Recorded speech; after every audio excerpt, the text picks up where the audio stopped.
napalabas po tayo doon na object, no? Yun yung organ, ano? Ayan, oh. Laki-laki, oh. The absence of that, Dahil mainit ang panahon, nakalubog, oh.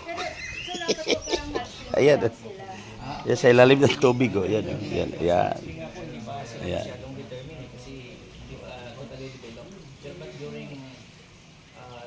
During their juvenile stage, 2 years up, doon medyo-develop po yan.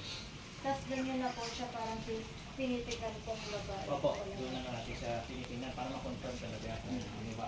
Ayan, oh. Yan. Ang laki-laki, oh. Hindi ko magalaw ang buhaya, eh. Oh. Ayan, oh. Nakababad lang siya sa tubig dahil mainit ang panahon.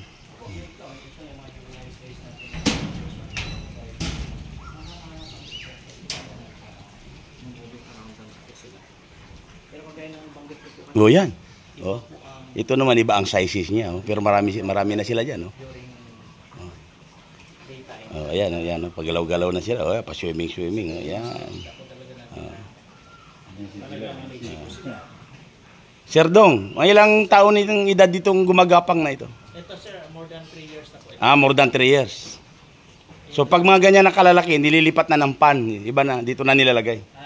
Yes sir, dito po natin sila nilalagay part ng exhibit, but eventually, pag mas lumaki na po sila ng higit yun, siguro after 5 months, ililipat na po natin doon sa other rearing tanks. Mayroong another rearing tank. Another rearing tank sir, na kumbaga, appropriate, applicable po ang kanilang Movement. movement base sa size. Sa size. Oh. Nila.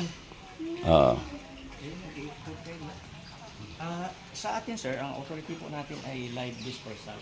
Kung bumili ng crocodile, Ayan, yan, oh. Ayan, oh. minimum of 50, maximum of 200. Ayan, oh. Pero yung kilos po, pieces. So ang mga partners po natin, yung mga growers, kayo po ng mga halimbawa, grower, kayo na po ang